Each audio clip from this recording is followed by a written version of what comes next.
आप सबका मेरे चैनल स्पीडिंग ला ज्ञान में स्वागत और अभिनंदन है। मैं आज आपको एविडेंस एक्ट की एक इम्पॉर्टेंट प्रॉब्लम जो कि यूपीजे 1992 में और यूपी एपीओ 1988 तथा 2006 में पूछा गया था, तो आप समझ सकते हैं कितना इम्पॉर्टेंट प्रॉब्लम है।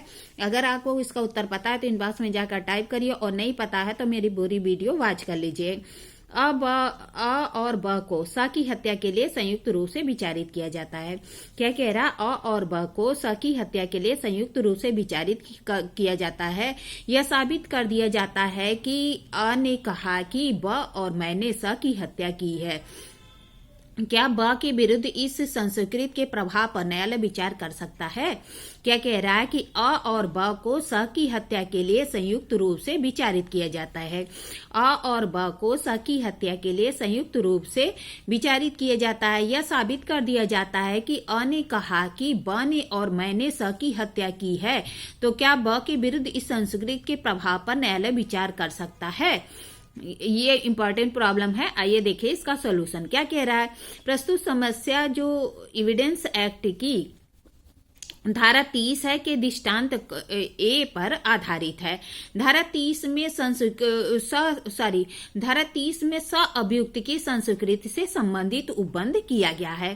क्या कह रहा है कि जो धारा 30 है उसमें सह अभियुक्त की संस्कृति से संबंधित उपबंध किया गया है।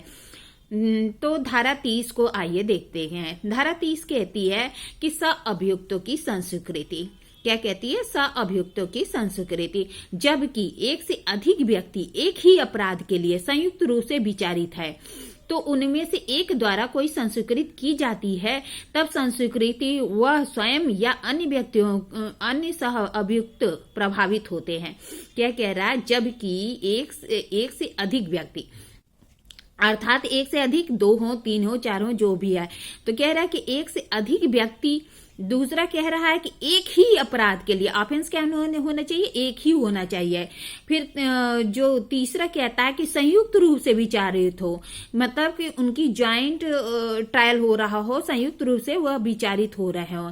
और चौथा कहता है कि उनमें से एक संस्कृत करता है, मतलब ज्वाइंट रूप से उनका विचारण किया जा रहा हो, उनमें से कोई भी एक संस्कृत करता है।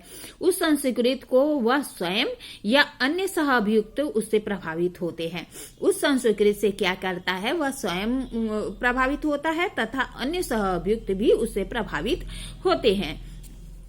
क्या कह रहा है कि धारा 30 में जो है यह बताया गया है कि जब एक से अधिक व्यक्ति एक ही अपराध के लिए संयुक्त रूप से विचारित हो, उनमें से कोई एक संस्कृत करता है तो उस संस्कृति से वह स्वयं या कोई अन्य सहअभियुक्त प्रभावित होता है।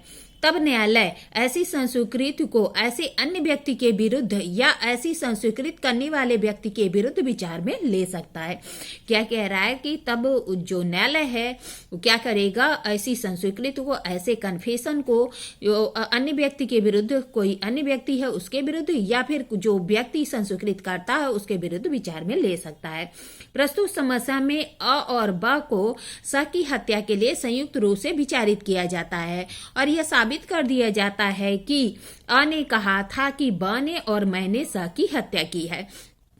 क्या कह रहा है कि इस मामले में अ और ब को स की हत्या के लिए संयुक्त रूप से विचारित किया जाता है और यह साबित कर दिया जाता है कि अ ने कहा कि ब ने और मैंने स की हत्या की है।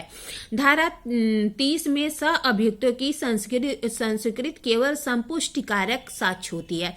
क्या कह रही है कि जो धारा 30 में सह अभियुक्त की संस्कृति है यह केवल संपुष्टिकारक साक्ष्य होती है और न्यायालय ऐसी संस्कृति को तभी विचार में लेगा जबकि सर्वप्रथम जिस व्यक्ति ने संस्कृत की है तथा अन्य व्यक्ति को फंसाया है दोनों का संयुक्त रूप से विचारण किया गया हो।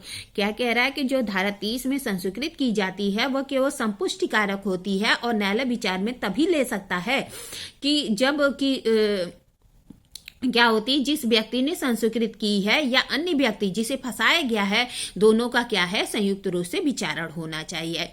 प्रस्तुत मामले में अ और ब का स की हत्या के लिए संयुक्त विचारण हो रहा था और अ ने यह संस्कृत की कि मैंने और ब ने स की को मारा है, अतः न्यायालय ब के विरुद्ध अ की संस्कृत को विचार में ले सकता है। मतलब क्या कह रहा है, इस जो मामला है इसमें क्या कहा गया है, अ और ब की स की हत्या के लिए संयुक्त विचारण हो रहा था। तो कह रहा है चूंकि मामले में संयुक्त विचारण हो रहा था और अ ने संस्कृत की कि मैंने और ब ने जो है स को मारा है, तो न्यायालय ब के विरुद्ध ऐसी संस्कृत को विचार में ले सकता है। जहां तक विचार में ले सकेगा का तात्पर्य है कि सह अभियुक्त की संस्कृत की ओर संपुष्टिकारक साक्ष्य होती है। क्या है, संपुष्टिकारक साक्ष्य होती है। एक केस आई थी कश्मीरा सिंह बनाम एमपी स्टेट की, AIR 1962 में माननीय उच्चतम न्यायालय ने कहा था कि यदि सह अपराधी के विरुद्ध पर्याप्त साक्ष्य हैं, तो यदि विश्वास किया जाए तो दोषसिद्धि समर्थित है, तो धारा 30 में बड़ी संस्कृत को तराजू में उस साक्ष्य के विश्वास करने के लिए अतिरिक्त कारण के रूप में रखा जा सकता है। क्या कह रहा है कि कश्मीरा सिंह बनाम MP स्टेट के मामले में AIR 1962 में माननीय उच्चतम न्यायालय ने कहा कि यदि जो सह अपराधी है उसके विरुद्ध पर्याप्त साक्ष्य हैं कि यदि विश्वास करने किया जाए कि वह दोषसिद्ध समर्थित हैं, तो ही धारा 30 के अंतर्गत संस्कृत को तराजू में उस साक्ष्य के साथ क्या है कि विश्वास करने के लिए अतिरिक्त कारण के रूप में रखा जा सकता है। फिर एक केस आई थी भुवानी साहू बनाम महाराष्ट्र बनाम सम्राट की, AIR 1949 की। भुवानी साहू बनाम एम्परर, AIR 1949 की मामला था। इसमें प्रिवी काउंसिल ने कहा कि सह अभियुक्त की संस्कृति अन्य व्यक्ति के विरुद्ध केवल विचार में ही लाई जा सकती है, लेकिन वह धारा 3 के अंतर्गत साक्ष्य की परिभाषा में नहीं आती, इसलिए स्वतः दोषसिद्धि का निर्माण नहीं करती। मतलब कह रहा है कि भुवानी साहू के मामले में कहा गया कि न्यायालय सह अभियुक्त की संस्कृति को केवल विचार में ही ले सकता है, क्योंकि वह धारा 3 के अंतर्गत साक्ष्य की परिभाषा में नहीं आती, इसलिए दोषसिद्धि का निर्माण नहीं करती।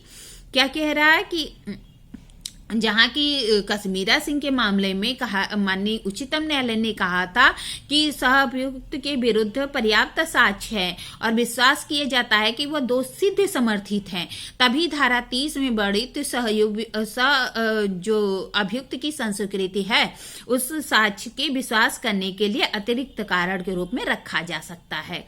और भुवानी साहू के मामले में प्रिवी काउंसिल ने कहा कि सहअभियुक्त की जो संस्कृति है वह अन्य अभियुक्तों के विरुद्ध केवल विचार में ली जा सकती है।